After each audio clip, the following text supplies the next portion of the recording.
right now, Eyewitness Sports. Between some of those crazy comebacks in both college and pro football, there was a lot that happened this weekend. But in between all of the highlight plays, we also had the Basketball Hall of Fame induction ceremony.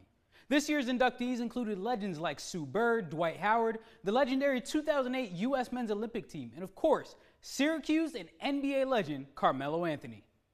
When you talk about some of the greatest college basketball players to ever play the game, Melo has to be on your list as one of the greatest one-and-dones ever, having won a championship with the Orange in his only season of college basketball. His son Kyan will also be attending and playing basketball for the Orange later this fall. Anthony was asked how much Syracuse meant to him. This was his response. That's where it started. That's the beginning.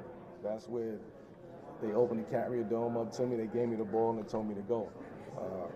And that was the very beginning of why I'm sitting here today.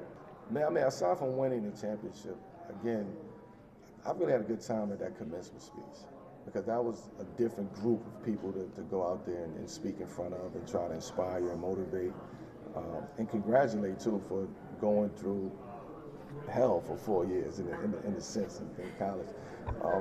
But that championship is the reason why, a part of the reason why I'm here today. So when you talk about winning the championship in college and being able to have a foundation to start off with, like that was the foundation. The championship was my foundation coming into the NBA. So I had that. So the only thing for me was I had to build on top of that, be consistent, become a great pro, work out, train, lock in, commit to the game of basketball, and try to win a championship. Like all of that started from winning that championship in college. So I always would say that's the moment that changed everything.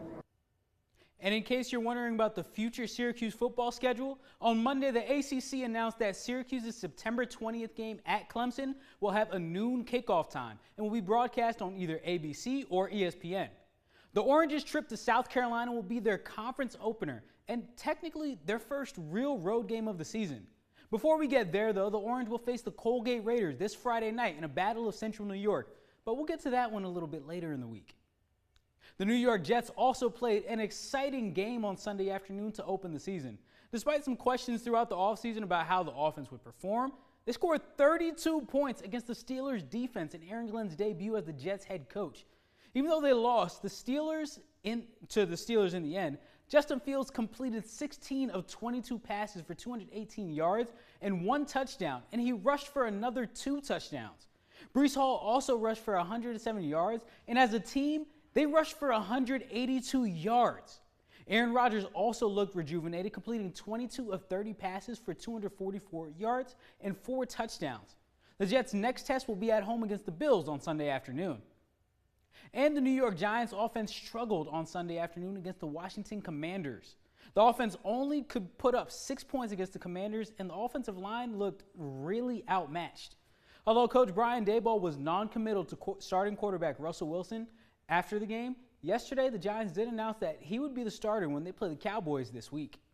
That's all I've got for Eyewitness Sports tonight. I'm Dorian Alerte. Back to you, Thomas. Thank you, Dorian. Coming up next after the break, downward revisions to the annual job numbers were released today. News Nation's chief Washington correspondent Blake Berman has the details in tonight's Political Minute.